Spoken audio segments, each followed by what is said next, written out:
तो बच्चों आज हम पढ़ने वाले हैं जीरो ऑर्डर रिएक्शन। ठीक है, zero order reaction that means जिसमें n का वैल्यू क्या होगा, जीरो होगा या नहीं होगा, n का वैल्यू जीरो होगा। ठीक है, तो जीरो ऑर्डर रिएक्शन में जिसमें क्या होता है n का वैल्यू जीरो। ठीक है, यानी किसी भी रेट का जो प्रोपोर्शनलिटी है कंसंट्रेशन का, उसका पावर जो n हम लोग लिख रहे थे वो होगा जीरो। तो हम कोई एक हाइपोथेटिकल रिएक्शन लिख लेते हैं। ठीक है, ए नाम का रिएक्टेंट रिएक्ट करने के बाद रिएक्शन में बना रहा है बी। ठीक है, क्या बना दिया बी। अब टाइम जीरो पे इसका कंसंट्रेशन, वही फिर से पुराना वाला चीज, टाइम जीरो पे कंसंट्रेशन मान लेते हैं इसका सी नॉट या सी जीरो। ठीक है, कह सकते हैं ना। तो बी का कंसंट्रेशन क्या होगा बताओ मुझे अनिकेत, क्या बी का कंसंट्रेशन जीरो नहीं होगा? जीरो जीरो कर दो इसको। ठीक है, जीरो। अब टाइम टी पे यानी कुछ टाइम बीता, रिएक्शन का कुछ टाइम बीत गया, जब कुछ टाइम बीतेगा तो ये इसका कंसंट्रेशन कम होगा क्योंकि ये ए से बी बन रहा है। ठीक है, तो ये सी नॉट में कुछ कमी आएगा और ये कुछ बनेगा, तो टाइम टी पे इसका कंसंट्रेशन मान लेते हैं बीटी हो गया। ठीक है, बीटी, इसका भी तो कम होगा ना, कुछ होगा या नहीं होगा बताओ। तो इसका कम होकर कितना हो जाएगा, सीटी हो सकता है, जो भी टाइम होगा बच्चों। यस सर होगा। सीटी ज्यादा, कौन ज्यादा है, सी नॉट या सीटी? स्मृति तुम बोलोगे सी नॉट है, राइट? सी नॉट ही ज्यादा होगा ना, पहले तो कंसंट्रेशन इसका ज्यादा था, जैसे जैसे टाइम बीता उसमें से कुछ कुछ चेंज होके बी बनने लगा, है ना, बनने लगा ना। ठीक है, तो हम लोग रेट के लिए एक डिफरेंशियल रेट लॉ लिख रहे थे, याद करो, डीसी बाई डीटी या फिर change of in concentration upon change in time, याद है कुछ? याद है? ठीक है, तो रेट को कहते हैं डिफरेंशियल रेट लॉ। ठीक है, अगर उसका हम लिखे, क्योंकि चेंज हो रहा है ना उसमें, तो इसका अगर हम बात करें तो क्या ऐसा होगा,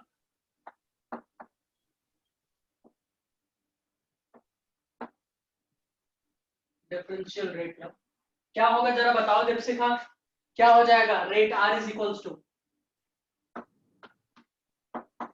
दीपशिखा क्या लिखोगे, चेंज, तो माइनस इसलिए लगाया क्योंकि हम रिएक्टेंट के रिस्पेक्ट में लिख रहे हैं, हमें प्रोडक्ट से अभी कोई लेना देना नहीं।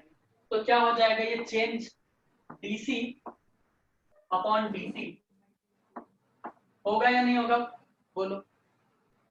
कंसंट्रेशन का चेंज अपॉन टाइम का चेंज होगा। अनिकेत उत्कर्ष रिस्पॉन्ड करो जल्दी जल्दी, है ना।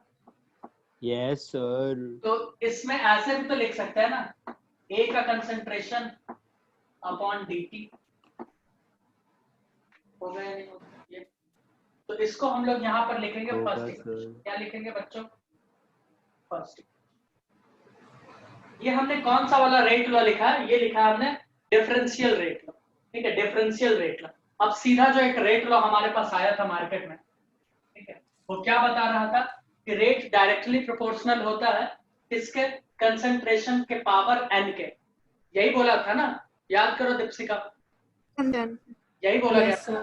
ठीक है, तो हमने अपने मन से मान लिया है, क्या किया, मान लिया है कि ये कंसंट्रेशन मतलब कि इसका जो ऑर्डर है ये जीरो ही होगा। तो अगर हम यहाँ पे रेट लॉ लिखे,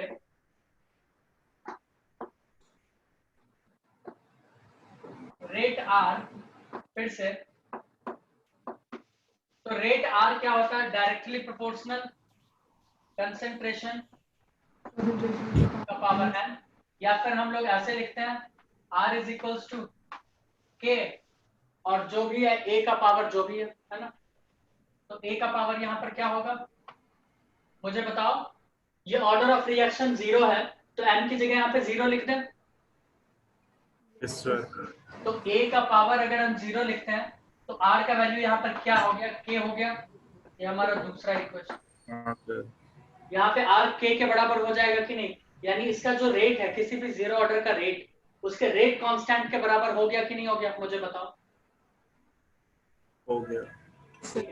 अब एक बात बताओ, Yes, ये रेट और ये रेट दोनों तो बराबर ही है ना भाई, दोनों रेट तो क्या दिखा रहा है, इसका रेट ही तो दिखा रहा है इस रिएक्शन का, ये दिखा रहा है चेंज कंसंट्रेशन के चेंज के टर्म में। वो जो एक्सपेरिमेंटल हम लोग वैल्यू देखे थे रिलेशन बना के, वो उस चेंज में दिखा रहा है कि नहीं दिखा रहा? तो 1 और 2 तो दोनों बराबर चीज है, तो इसको मिटाकर हम 1 = 2 लिख दे। बोलो। Yes sir. चलो ये हटा दे। नहीं सर, सर वो क्या लिखा है के नीचे क्या लिखा है? देखो बच्चों अभी मत लिखो, ठीक है, मैं वीडियो भेज दूंगा तो तब तुम लोग लिख लेना उसमें से। मैंने आपसे डिसाइड किया है कि क्लास में मैं कुछ भी लिखने नहीं दूंगा, या फिर स्क्रीनशॉट लेते जाओ या फिर वीडियो भेजेंगे उसमें लिख दो, टाइम हमारा बहुत बचेगा, है ना? ठीक है, ये क्या बात है? ठीक है, चलो बहुत अच्छा, वेरी गुड। तो अब हम लोग क्या कर रहे हैं, इसका मतलब DC, इसका मतलब यहाँ पर 1 = 2 तो है, हमें पता ही है। दैट मीन्स कि माइनस dC/dt = K होगा या नहीं होगा? बताओ मुझे। होगा अब एक काम करना है, हमें ये डिफरेंशिएशन हटाना है। ये क्या करना है? हमें डिफरेंशिएशन हटाना है। तो यहाँ पे मैथ वाले बच्चों को पता होगा कि डिफरेंशिएशन को कैंसिल करता है इंटीग्रेशन, जैसे मल्टीप्लिकेशन को डिवीजन, प्लस को माइनस, है ना, ये सब। तो डिफरेंशिएशन को कौन करेगा? इंटीग्रेशन करेगा कि नहीं करेगा? करेगा सर। पता नहीं सर। हाँ सर करेगा। तो इसमें हम लोग इंटीग्रेशन का एक साइन लगा दें। लेकिन हमें यह भी पता है कि इंटीग्रेशन जो करते हैं किसके रिस्पेक्ट में कर लो, तो यहाँ पे सारा चेंज और जो भी चीज हो रहा है वो टाइम के रिस्पेक्ट में हो रहा है कि नहीं हो रहा है? मुझे बताओ। टाइम के रिस्पेक्ट में ही हो रहा है ना, कंसंट्रेशन का चेंज या जो भी रेट पे। तो क्या हम इसको dt लिखते हैं यहाँ पे, टाइम के रिस्पेक्ट में इंटीग्रेट करते हैं dt? बताओ दीपशिका, क्या मैं सही जा रहा हूँ? हाँ सर आप सही जा रहे हैं। सही जा, ठीक है। अब ये dt से dt कैंसिल हो सकता है कि नहीं हो सकता? मुझे बता दो बस इतना। तुम बोलोगे यस यस बिल्कुल, व्हाई नॉट, है ना? तो क्या मैं ये dt से dt को कर दूं फ्री? मैंने कर दिया। Yes sir. अब यहाँ पे क्या बचा? माइनस DC का इंटीग्रेशन और k dt, है ना? तो चलो इसको हटा देते हैं।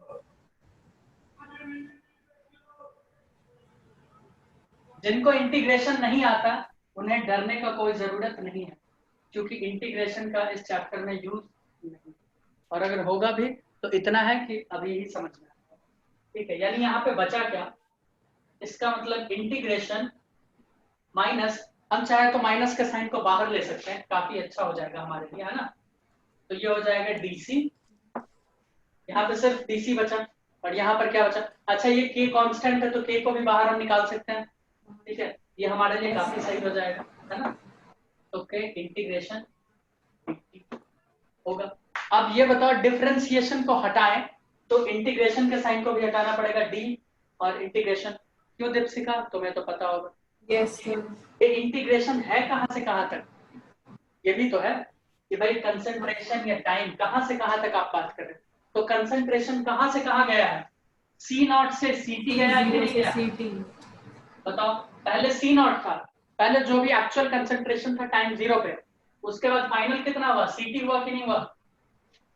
उसी को तो हम लोग देख रहे हैं ना, रेट तो वही है ना कि भाई C0 से CT हो गया, ठीक है? टाइम कितना था? T0 से कितना हुआ? T हुआ कि नहीं हुआ? यानी टाइम 0 से T पर गया कि नहीं गया? टाइम का वैल्यू 0 से T पर चला गया कि नहीं चला गया? बताओ। अब हमें पता है कि इंटीग्रेशन का साइन हटाएंगे डिफरेंशिएशन हटेगा। तो एक चीज तो तुम लोगों को पता होगा, मैं साइड में लिख दूं क्या? यहाँ ये दिख रहा है क्या? ये चीज दिख रहा है सर। अगर ऐसा कुछ कहा गया, इतना ही काफी है। अगर ऐसा कुछ रहता है, लिमिट अगर इसका लगा दो x1 से x2, तो इसका फॉर्मूला क्या होता है दीपशिका? क्या तुम बोलोगे कि सर x2 ऐसे होता है क्या? Minus x1। यहाँ पे x2 माइनस x1 और इसका लिमिट x2 अपॉन x1, जिसको हम लोग x2 माइनस x1 लिख सकते हैं। बताओ। Yes sir. ऐसा होता है ना? अपर हाँ, लिमिट को सर। पहले लिखते हैं फिर लोअर लिमिट को लिखते हैं, यही करती हो तुम, है ना, मैथमेटिक्स में? Yes sir. Very good. तो अगर हम डिफरेंशिएशन इंटीग्रेशन हटाएंगे तो कंसंट्रेशन का फिर अपर लिमिट CT और लोअर लिमिट C0 ठीक है, तो इसको कैसे लिख सकते हैं, ये सब हट गया तो यहाँ पर आ जाएगा माइनस का, माइनस साइन को बाहर रखो, ठीक है, सी का अपर लिमिट कितना है सी टी, लोअर लिमिट कितना है सी नॉट, ठीक है, इज इक्वल्स टू में क्या लिखेंगे के का पावर, सॉरी के का पावर कहते हैं टी का अपर लिमिट कितना टी स्मॉल टी, और ये 0 होगा या नहीं होगा मुझे बता दो। अगर ऐसा होगा तो क्या ये सी का value C T minus C 0 C not नहीं हो जाएगा, और ये क्या हो जाएगा टी माइनस 0 होगा कि नहीं होगा मुझे बताओ। यस सर होगा। ठीक है, फिर लिखते हैं, इसको हटा देते हैं।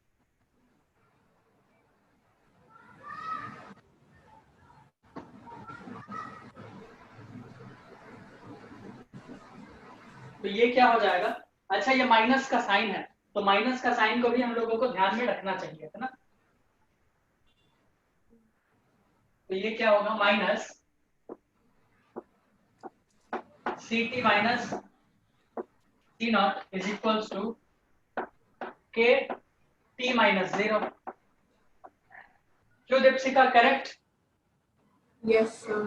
ठीक है, अब ये बताओ हम चाहे तो इस माइनस को इधर भी डाल सकते हैं कि नहीं डाल सकते हैं बताओ। हाँ सर डाल सकते हैं। तो हम क्या करेंगे, यहां पे लिखेंगे सीधा c T minus c naught is equals to minus के टी हो जाएगा। बोलो, हम ये जानबूझ के कर रहे हैं, ऐसा हो जाएगा। अब सिर्फ सी टी अगर हम इसको उधर उठा के डाल दें तो ये माइनस है तो वहां प्लस हो जाएगा, बताओ होगा। अरे भाई इस चीज को उठा के यहाँ डाल देंगे तो ये माइनस के साथ जाएगा तो प्लस होगा ना, बताओ। हाँ सर होगा। तो फिर कौन बोलेगा ये चीज, तो मैंने बोला था। तो माइनस के टी प्लस सी नॉट ये लिख सकते हैं क्या? Yes sir. ठीक है, इसको कहते हैं integrated rate law for zero order reaction. Her book में तुमको यहां तक दिखेगा, बट ये निकाला गया है जानबूझ के ये चीज, अभी मैं बताऊंगा। स्क्रीन ब्लर हो गई सर। कोई बात नहीं, मैं उस पर देखता हूँ। ठीक है, इसको कहते हैं integrated rate law for zero order reaction. क्या क्या कहोगे इसको? स्मृति समझ में आया? Yes sir.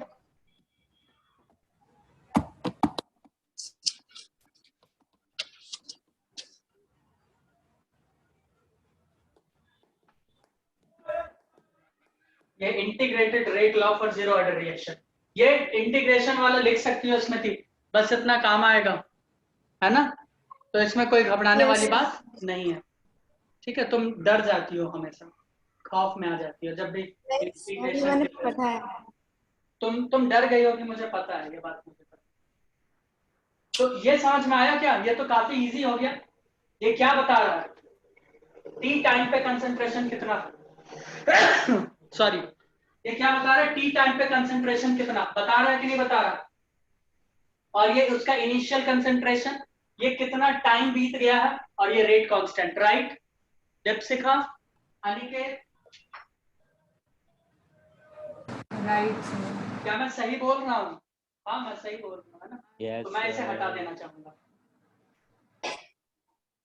एक मिनट ना। अब तो और जल्दी जल्दी बता रहे हैं। बस वहीं तक प्लीज। अब हम लोग जान रहे हैं कि इसका इंटीग्रेटेड लॉ क्या कह रहा है जीरो ऑर्डर रिएक्शन का, C T is equals to minus के टी प्लस सी नॉट। ठीक है, मैंने ये क्यों लिखवाया, एक ऐसा ही इक्वेशन है y is equals to M X plus C, तुमने नाम सुना है क्या? Oh sir. स्ट्रेट लाइन का इक्वेशन है ये, है ना? Yes sir. Minus A T plus C not.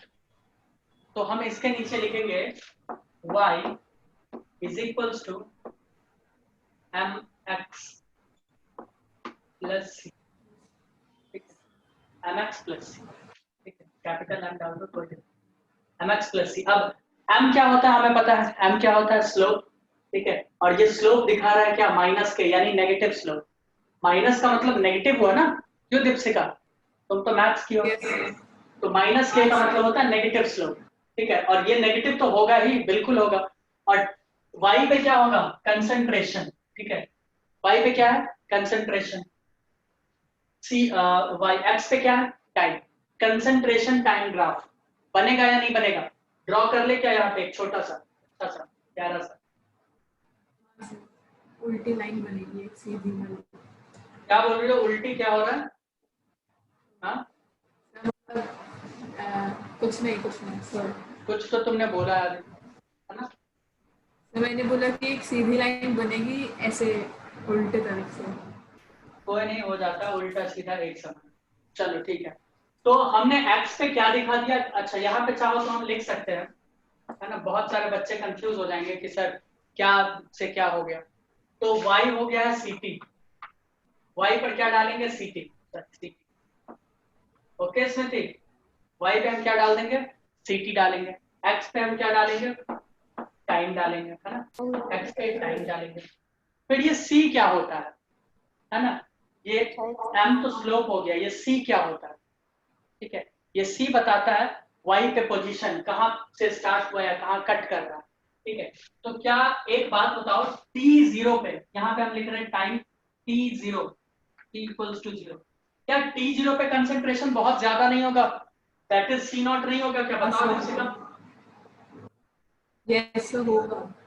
होगा। और टाइम जैसे जैसे जैसे जैसे बीतेगा, क्या उसका कंसंट्रेशन कम नहीं होता जाएगा, कम होगा, यस सर। इसका मतलब इस ct का वैल्यू यहाँ पर 0 हो जाएगा इस टाइम पे, यस सर। वैल्यू तो 0 होगा ना, क्यों, हाँ सर, हाँ यस सर बोला तो। बिल्कुल बिल्कुल होगा, ठीक है। अगर मैं तुमसे पूछ लूं और इसका स्लोप क्या होगा, माइनस के, ये क्या होगा, माइनस के इसका स्लोप है, और अगर मैं यहाँ का तुमसे पूछ लूं कि इसके कोऑर्डिनेट्स बताओ, क्या बोलोगे तुम बोलोगी 0 और c0, क्या बोलोगी, 0 और c0, यही होगा ना, यस ऐसे इसका रिक्वायरमेंट नहीं है, बस ऐसे ही पूछ रहे। चलो बहुत अच्छी बात, वेरी गुड वेरी गुड। इसका पूछ लेंगे तो क्या बताओ, इसमें तो तुम फिर बोल ही नहीं पाओगे, है ना, इसका तो कुछ नहीं पता चलेगा। एक चीज बता सकती हो, दूसरा चीज नहीं बता सकती, टाइम नहीं बता पाओगे, टाइम नहीं पता है ना यहाँ पे।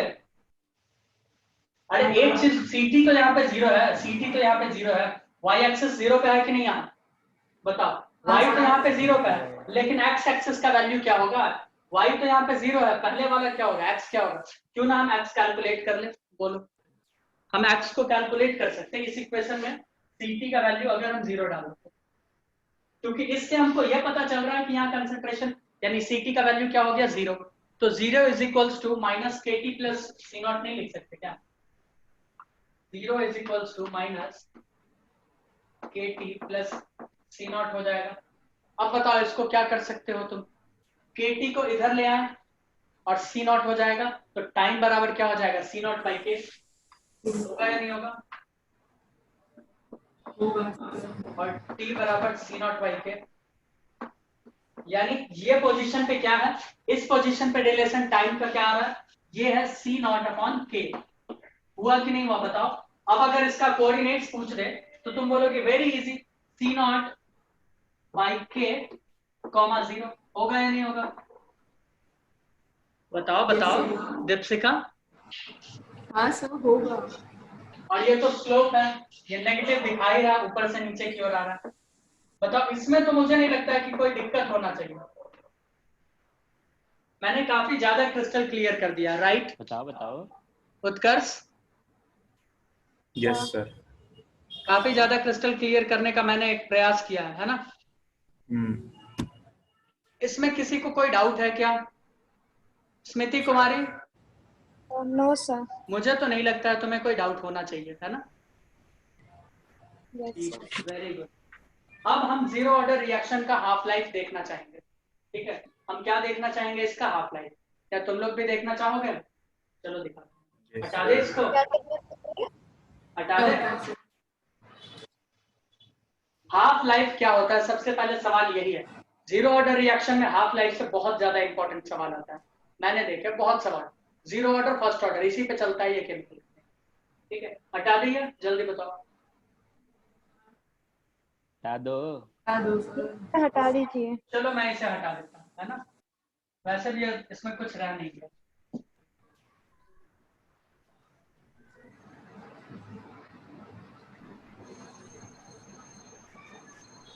ये तो काफी इजी हो गया ना दीपशिका तुम लोगों के लिए, अब क्यों?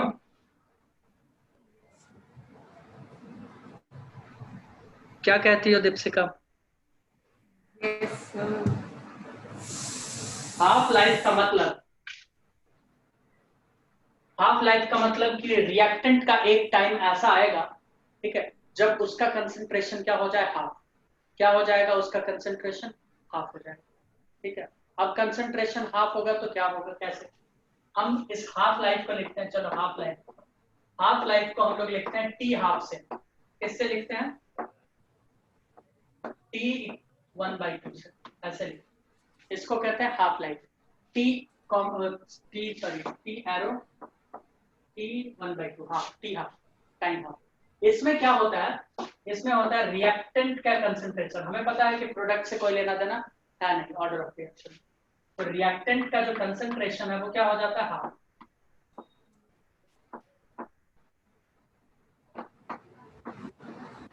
क्या ये मैंने सही लिखा C0/2 या CT/2 मुझे लिखना चाहिए था? ये सही है ना? अब एक बात सही है। बताओ, हाँ, हाफ सर, लाइफ सही में है। मैंने बोला कि कंसंट्रेशन हो जाता है आधा। क्या मैंने बोला? कंसंट्रेशन हो जाता है आधा। तो इसका ये मतलब हुआ कि टाइम तो वहां पर हो जाएगा जो भी है टी हाफ। कैलकुलेट नहीं किए, हमने बोला है उसे टी हाफ, जो भी टाइम आया 50 सेकंड, 1 घंटा, 2 घंटा, उसे हमने क्या बोला, टी हाफ। टाइम क्या हो गया हमारा, टी हाफ। ठीक है, उसको हमने बोला टी हाफ। सीटी का वैल्यू क्या होगा, क्या C0/2 होगा? इतने टाइम के बाद सीटी का वैल्यू क्या होगा, C0/2 हाफ लाइफ के लिए, बताओ। Yes sir. क्या मैं इधर ऐसे लिख सकता हूँ CT = C0/2? बताओ बताओ। अब अगर हम तुमसे पूछे कि टी हाफ क्या होगा, टी हाफ क्या होगा, तो टी का C0 के साथ क्या रिलेशन था, बताओ। टी का रिलेशन था C0/K, या ऐसे भी अगर समझ था ना, ठीक है, क्या था? तो अगर हम तुमसे पूछे टी हाफ का क्या रिलेशन होगा, तो बताओ, बोलो बोलो क्या होगा? क्या ये C0/2 के नहीं हो जाएगा?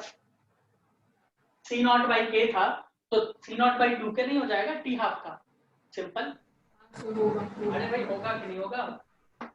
C0/K तो था, बस हाफ से उसको मल्टीप्लाई करना 1/2 से, है ना, तो कर दिया हमने 1/2 से। 1/2 = C0/2K। हुआ कि नहीं हुआ? बताओ, हो गया कि नहीं हुआ? अब हमें क्या करना है, क्या कैलकुलेट करना है इसमें, देखो, वो हमारा इंटीग्रेटेड रेट लॉ था कि नहीं था? उसमें ये सारा वैल्यू डालो, ठीक है, और कैलकुलेट करो क्या आता है, देखते हैं।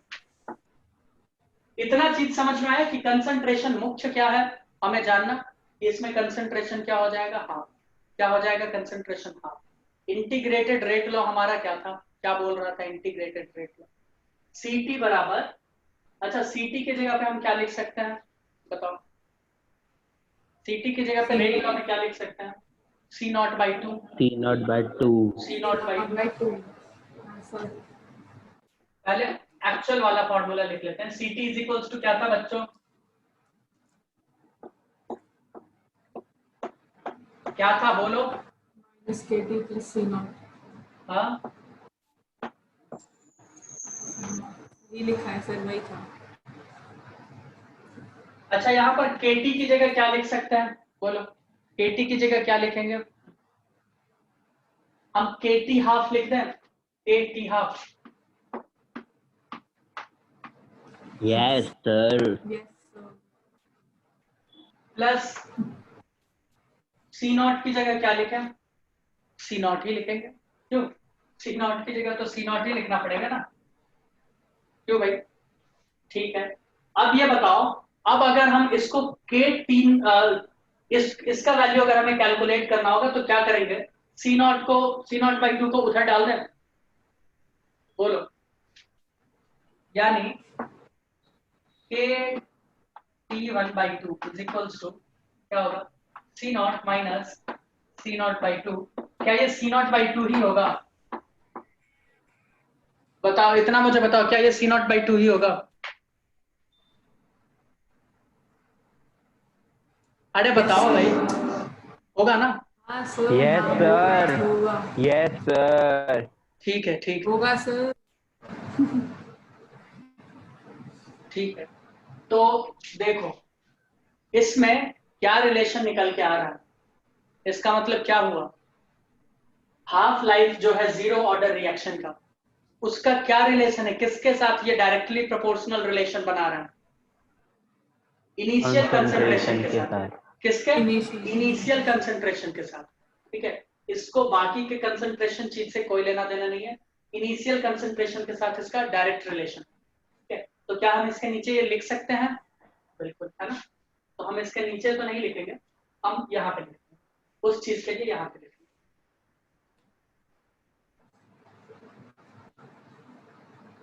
वो काम करने का वही मतलब था, और कोई मतलब नहीं था कि रेट का कंसंट्रेशन के साथ क्या रिलेशन। वही चीज है, वही चीज जो हमारा कहानी था। तो half life zero order reaction, half life है ना, हाफ लाइफ ऑफ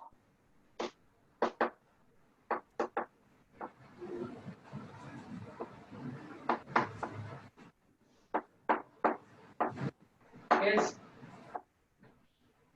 directly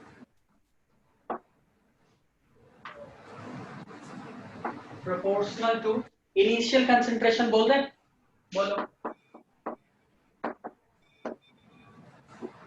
बोलो बच्चों, क्या मैं ऐसा बोल सकता हूँ? बताओ बताओ। ठीक है, Yes, तो इसके sir. बारे में थोड़ा सा और एक दो मैं जानकारी लेना चाहूंगा, है ना? चलो हटा दो। मीटिंग एंड हो जाएगी 1 मिनट में। हाँ, मीटिंग एंड हो 1 मिनट में मीटिंग एंड हो जाएगी। यस सर, काम अभी बीच है में 3 करना मिनट जरूरी है है। सर।